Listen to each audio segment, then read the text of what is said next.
बबलू जी, ये बताइए, ये जो ताबीज़ वाला मसला है, एक तो ये कहाँ से आया, और 5 जून को जो आपके पिताजी लोनी पहुँचे थे, उनके साथ क्या क्या हुआ था जो आपकी जानकारी में आया? भाई वो 5 जून को जब वो शहीद नगर से लोनी पहुँचे तो वहाँ जो नहर पे पहुँचे, नहर पे से एक उन्होंने ऑटो पकड़ा हाजीपुर बैठे के लिए। और उस ऑटो में बैठे कुछ कदम कुछ दूर पे वो ऑटो चला, उसमें दो लोग और बैठ गए। और बैठने के बाद में कुछ कदम कुछ दूर पे वो ऑटो फिर चला, उसमें दो लोग और बैठ गए। उनके गले में एक रुमाल था जो मुसलमान लोग डालते भी हैं, तो उस रुमाल से उनके मुंह को इस तरीके से ढका गया और उनके मुंह पे हाथ लगाया गया और उनके पिस्टल वगैरह लगा के उन्हें चुप कर दिया गया।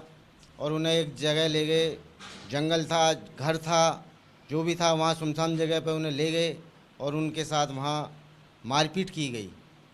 उसमें मारपीट में इस कदर से उन्हें मारा गया कि एक वीडियो वायरल भी हुई है जिसमें वो साफ साफ दिख रहा है किस कदर से इनके साथ में बदतमीजी, मारपीट और उनकी दाढ़ी को काटा गया है। उसमें तमंचा भी चलाया गया, लेकिन अल्लाह जिसे ज़िंदगी देता है उसे मारने वाला कोई नहीं होता। और उसके बाद में उन्होंने ये 2 ढाई घंटे उनके साथ, 2.5 3 घंटे उनके साथ टॉर्चर किया और उन्हें समथिंग 7:30 या पौने 8 बजे करीब एक रेलवे क्रॉसिंग के आसपास छोड़ दिया गया। वो वहाँ से गिरते पड़ते, जब आदमी की एज ज़्यादा होती है तो उसके साथ में ऐसी दुर्घटना हो जाएगी तो उसे अपना होश हवास बिल्कुल नहीं होगा।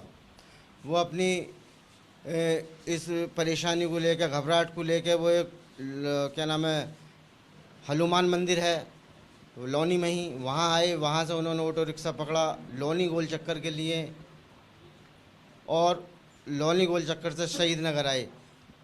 तो जब उन्हें वहाँ कमरे में मारा था, पीटा था, उनके पास उनका एक बैग था, उसमें कपड़े भी थे, उसमें किताब वगैरह थी, वो उनको जला दी गई या छीन ली गई। उनके 1000-1100 रुपये भी थे, उसे भी ले लिए गए। उनके पास 2 मोबाइल थे, मोबाइलों के सिम ले लिए गए और उनके मोबाइलों को वापस कर दिया गया और उन्हें वो वहाँ ला के छोड़ दिया गया।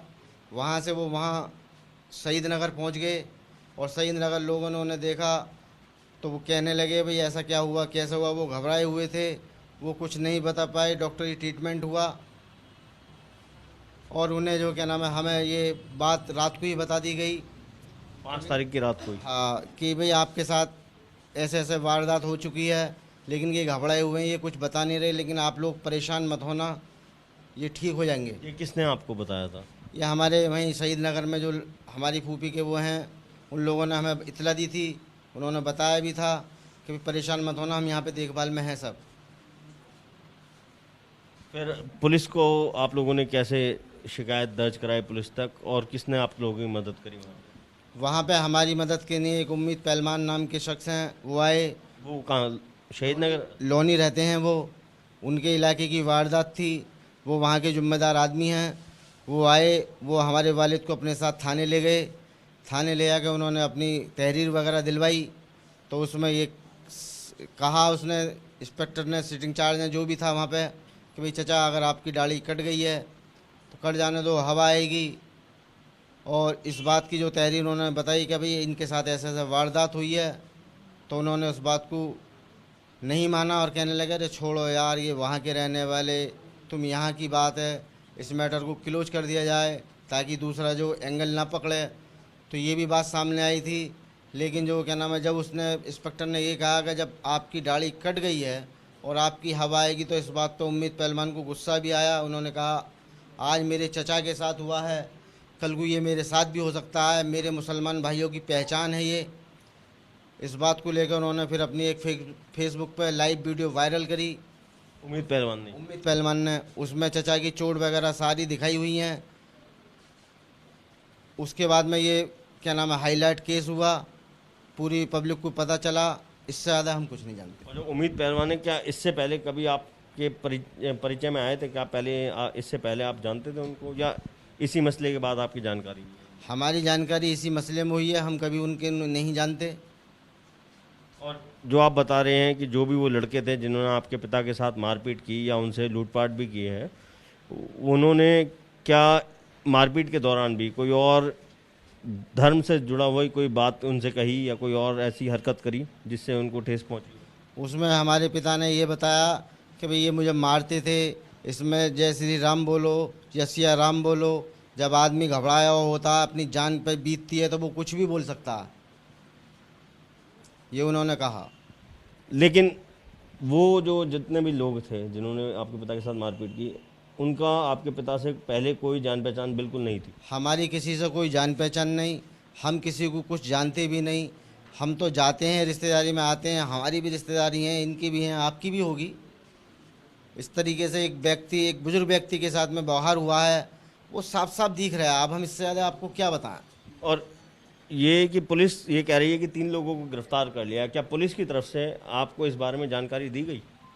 पुलिस की तरफ से हम लोगों को इस बात की कोई जानकारी नहीं मिली कि 3 लोग गिरफ्तार हो गए हैं और ये वही लोग हैं। ये पुलिस भी कह रही है कि ये वही लोग हैं, लेकिन उसमें हम जब तक शनाख्त नहीं करेंगे, हम कैसे कह दें ये वही लोग हैं। तो क्या आपके पिताजी को शनाख्त के लिए बुलाया गया है अभी तक? अभी तक कोई नहीं बुलाया शनाख्त के लिए। और जो पुलिस वो कह रही है कि ताबीज वाला मसला है, उसको लेकर क्या कहेंगे? ये मसला जो ताबीज़ वाला जो बताया जा रहा है, ये बेबुनियाद मसला है। इसमें हमारा कोई रोल नहीं है, ना ही हमारे यहाँ पे कोई ताबीज़ का काम होता है। हमारे यहाँ पे लोहार बढ़ई का काम होता है, पुश्तैनी काम है हमारा। हम लोगों से यहाँ तहकीद कर लीजिए आप लोग कि भाई ये लोग बैठे हुए हैं, इनसे पूछ लीजिए आप लोग, ताकि औरों को भी ये पता चले कि भाई यहाँ पे ये ताबीज़ का काम नहीं होता। ये इल्ज़ाम है हमारे ऊपर, सरासर बेबुनियाद इल्ज़ाम है। हम इसके लिए जो पुलिस से जो क्या नाम है अपील करेंगे कि भाई हमारे जो क्या नाम है वालिद को न्याय दिया जाए। इनके जो क्या नाम है जो इनके साथ वारदात हुई है, वो आगे किसी बुजुर्ग के, किसी समाज के लोग के साथ नहीं हो, ये हम अपनी अपील करना चाहते हैं। एक बस आखिरी सवाल ये करूँगा, क्यों आपके पिता के साथ ही ऐसा क्यों करा उन्होंने? कोई मन में आपके सवाल आता है? क्योंकि जिस तरीके से जो आप बता रहे हैं, कोई जान पहचान पहले की नहीं, कोई विवाद पहले का नहीं, तो आपके पिता इतने बुजुर्ग भी हैं, उनको क्यों टारगेट बनाया गया? इसके बारे में मैं कुछ नहीं कह सकता। ये अब्दुल समद के बड़े बेटे हैं बबलू, जो पूरा वाक़या जिस तरीके से हुआ, जो भी इनकी जानकारी में आया, इन्होंने बताया। और इनका ये कहना है कि पुलिस ने जो शिकायत उनको दी थी, पुलिस ने उसके अनुसार एफआईआर दर्ज नहीं की, अपने अनुसार ही एफआईआर लिखी गई है। और इनका कहना है कि अब भी जो ताबीज़ वाली बात लाई जा रही है वो बेबुनियाद है। इन लोगों का काम कुछ और है, ताबीज़ से इनका कोई लेना देना नहीं है। फ़िलहाल इनका ये कहना है कि जो 3 लोग पकड़े गए हैं, जो पुलिस ये दावा कर रही है, उस बारे में भी पुलिस की तरफ से इनको कोई सूचना नहीं दी गई है, ना ही इनके पिता को सूचना दी गई है, जिससे कि वो वहां पहुंचकर उनकी शिनाख्त कर सके। कैमरा पर्सन रवीश पांडे के साथ अभिषेक रावत, एबीपी न्यूज़, बुलंदशहर।